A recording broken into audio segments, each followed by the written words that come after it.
Hi, everyone. Welcome to the All Things UAP podcast. Professor Lady here. So, it is January 21st, and I think that we were supposed to receive a certain report about the mystery drone situation. But, so I don't know if he forgot or what. He's busy with a lot of things right now. Anyway, I want to talk about the incredible Jake Barber interview on NewsNation today. I want to get some more feedback from you. So thank you, them are Popo99, for engaging in the community and posting your thoughts that and hopes that this would be definitive proof, and you feel it fell short of that. Well, perhaps. But I have to say, there are some people, not you, them, are Popo, but there are some people for whom an alien could walk right into their bedroom, go through their underwear drawer, and that still wouldn't be enough evidence for them.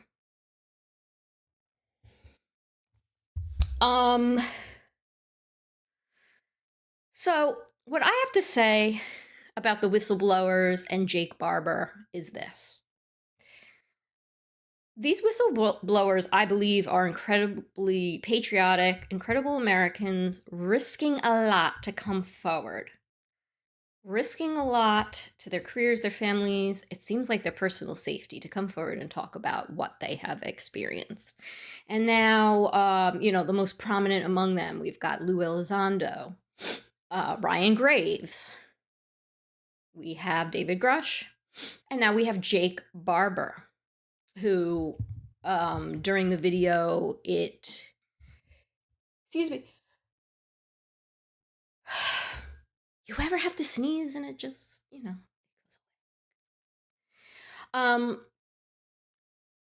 so Jake Barber said that, or during the NewsNation broadcast, they showed him in Washington, and apparently he has been meeting with the UAP Disclosure Committee, Congress members, elected officials, maybe Arrow. I don't know. He might have said that he gave the testimony to Arrow. I don't exactly recall. But I personally thought that this NewsNation Ross Coulthart presentation was incredible. And I keep saying, I don't know if there needs to be this official presidential disclosure, right?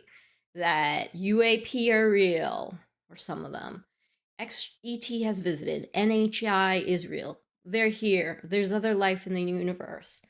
For me, the evidence piling up from these whistleblowers, not only contemporarily, but throughout history, military people, going back to General Kehoe, who have been honest and who have wanted to share what they know with the American people. For me, that's enough. It's enough.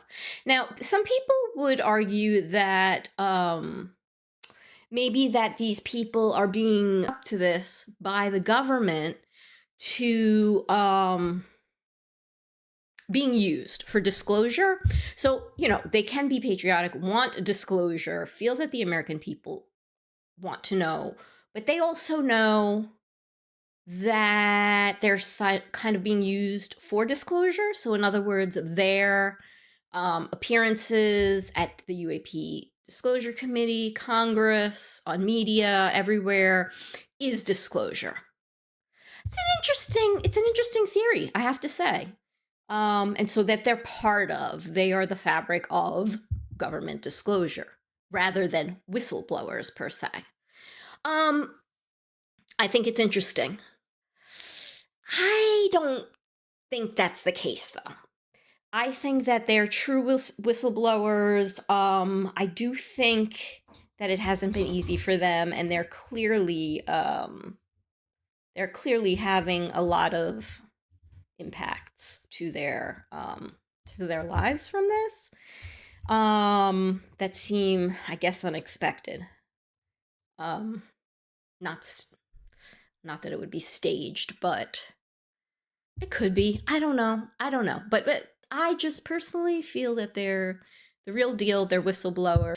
So let's talk about Jake Barber, the latest whistleblower. If you didn't catch it live, which I did not because I didn't know you had to pay for NewsNation, just like Professor Richard Dolan, one of his producers had the live stream or had it on his phone or whatever, and but he's like, I didn't know you had to pay. I know. I was trying to get it, and it kept popping up that I had to pay $83. So in the future, don't pay the $83. NewsNation is kind enough to always put these presentations, these interviews, their big stuff on YouTube a day later for free. So apparently, there's going to be a longer interview or a longer, fuller presentation of the interview with Jake Barber and his associates there who spoke during the show, spoke to Ross Coulthart over time. I mean, they were interviews over time. I guess it wasn't live, obviously. There's going to be 2.5 hours of all of the material, all of the interview material. They're going to show that soon. So, and it seems like Jake Barber pushed for that because he wants fuller context. He wants all of the interview material to be out there. So, Jake Barber, for those of you who did not see it yet, perhaps, and you absolutely must, was a former U.S. Air Force, is a U.S. Air Force, veteran who was a helicopter mechanic for the Air Force, very talented as they describe. And he was ultimately part of the Air Force's Elite Combat Control Unit, which I believe deploys at any moment, anywhere in the world. After this service, he was contracted as a helicopter pilot to recover crashed craft. Okay, so presumably American secret projects and American military craft in the desert, the test ranges, etc. But not all of these craft were clearly human-made. So he tells his story about what he recovered.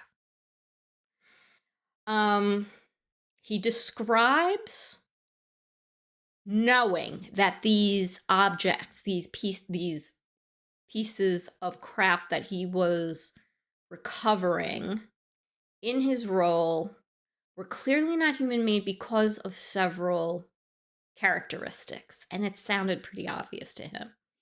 The most famous one now that they keep talking about in the previews, the clips, is the egg-shaped object. He said just visually looking at the object on the ground, you could tell that it was extraordinary and anomalous. All right, so this egg video has been going around YouTubers, social media, everywhere. And some people are not impressed by the egg. They are crying foul. Humpty Dumpty fell off the wall. But I believe it 100%. Now, it's important to tell you the egg video is not Barber's. It was obtained by Ross Coulthart NewsNation from another whistleblower who supplied them with UAP crash retrieval footage. Okay, that's important. to know, actually. I believe it personally. There's been a lot of egg-shaped UFOs throughout history. Yes, Mork and Mindy, we know about that, we know. Not that, but a lot of stories of egg-shaped UAP going all the way back to the early 20th century. Watch Christina Gomez, her special about egg-shaped UAP. Really interesting. All right, so he recovered another craft. He called it 8-gon, a flying disc with what looked like 8 delineated sections. These sections could only be viewed from overhead. So this is where it got really, really fascinating. He described feeling odd as he approached this object and more emotional as he got closer to the 8-gon. So to quote Jake, he said, "I felt like something connected with me." He said, "I felt like something had tuned into me and my soul and was providing me some sense of guidance on what to do and how profound what I was doing was. It was so overwhelming that I began to cry." So this man sitting in his helicopter doing his job, recovering craft, he comes across this thing. He's getting very emotional. He's thinking he's having a breakdown right there in the helicopter, trying to do his job, trying to do the tasks, right? But it was clear, it was strong. You don't like start you don't start blabbing over military material, American military material, right? I doubt this has happened to him before. So his description of this, you just have to watch it to understand. He felt such a connection to this thing. He felt, while he was transporting it, this connection continued, and he had a whole consciousness raising experience. I would say consciousness connecting to an energy that is perhaps interdimensional, spiritual. I don't know exactly, but he ultimately got it to where he needed to get it and dropped it off. He says he feels that energy with him still, and he feels very protected by it. All right, so this man, and by the way, he's vetted. NewsNation spent 2 years vetting him. He's known by colleagues. They have all the people who have worked with him, superiors, etc. Not all, but several on the program saying, we know Jake. We can vouch for what he did. He actually had an incident where he was picking up a case. He was picking up a container of unknown contents, and I believe he immediately didn't feel well, but ultimately his skin started to peel off, like radiation poisoning.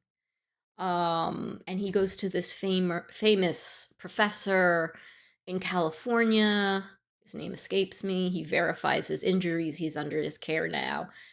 You know, not for nothing, I'm sorry, but these whistleblowers are, and the military people involved in these extractions and the retrieval of craft, involved in whatever they're doing with UAP and NHI, they're getting injuries.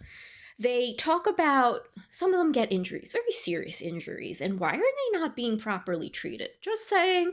It reminds me of one military officer who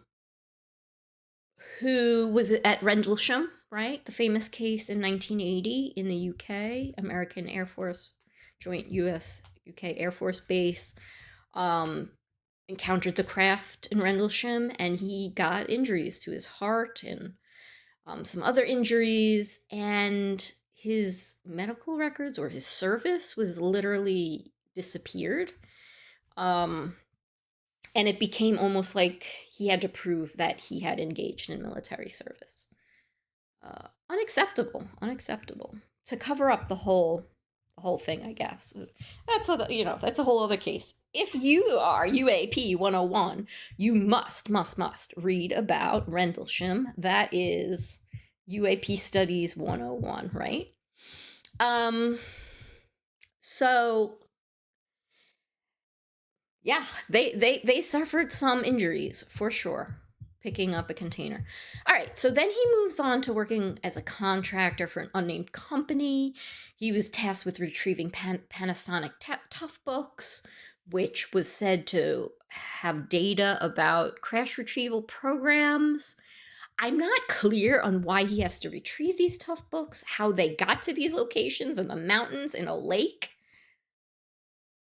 It's like a little confusing, but anyway, all of a sudden there was a firefight or something, and he felt his life was in danger, and his team felt their lives were in danger, and he essentially feels like his former boss was trying to kill him. Can any of you relate to that? I bet you can. Every day you feel like your boss is trying to kill you. But in this case, yeah, no, he felt like it sounded like they were patsies or something, or like, I don't know who's hiding these Tough Books and then they're recovering it, and I don't get it. Okay, one more thing I have to mention about the program, the Russ Coulthart Revelations show with Jake Barber. He talks about this psionics team that the military uses to call craft from wherever psychically. So these are psychically gifted individuals. Again, UAP 101, there has always been remote viewing projects. There's always been remote viewing specialists, and it's basically psychic power. It is the ability to see another location and provide military with information about what was going on in that location. So apparently we have psionics teams today, military, who are calling in craft. Incredible. Never heard of this before. And it's similar in concept to CE5. 5 is actually beckoning, calling them in. Dr. Stephen Greer was like a pioneer in this, leading groups. I just saw he was advertising a cruise where you do this, I think. God, I guess they're gonna have a lot of food. That would be enough to get me to come down from outer space, that food on the cruises. Anyway, so yes, they call in craft psychically. There's a whole method to it. It's meditation, etc. And apparently the military is doing it, and I think that's fascinating. To explore who's out there, the see what they find, see what comes in, I guess.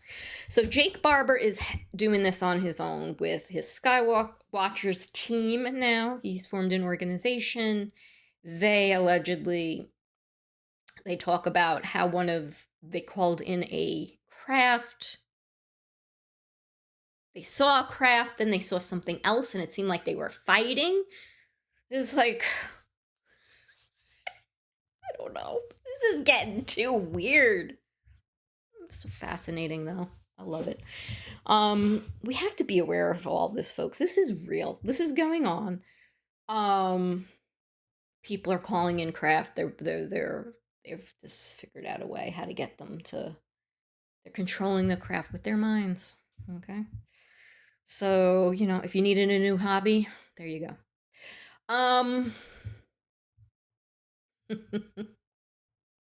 Watch the video. You won't be disappointed. Is it the definitive proof of the definitive proof of all times? I don't know. You could say it's an egg from your refrigerator, bundled up in a little blanket. I don't care. Like Jake Barber says, he's not in this to convince anyone at this point. He's at the point where he is investigating it himself. Ryan Graves is going to investigate things himself. If Trump doesn't appoint him to be the czar of disclosure, there's Lou Elizondo. They're amazing people, in my opinion, and I believe them. I do. So, let me know your thoughts once you watch the video, and let me know your thoughts on my take on things. And I don't know. Let's keep listening to hear what the crazy man says about NHI and drones and whatever. I'm going to talk about other whistleblowers in other videos. For those of you who are UAP 101 and need some basics, I have Imminent on my nightstand. It is next on my list. I'm sure it's going to be incredible.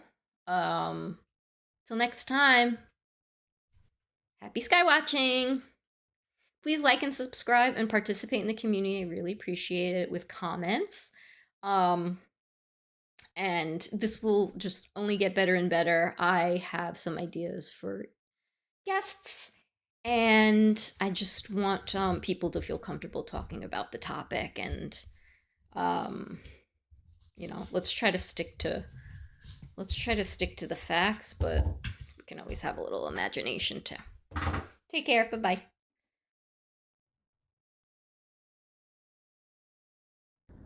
I don't know what that is. It looks...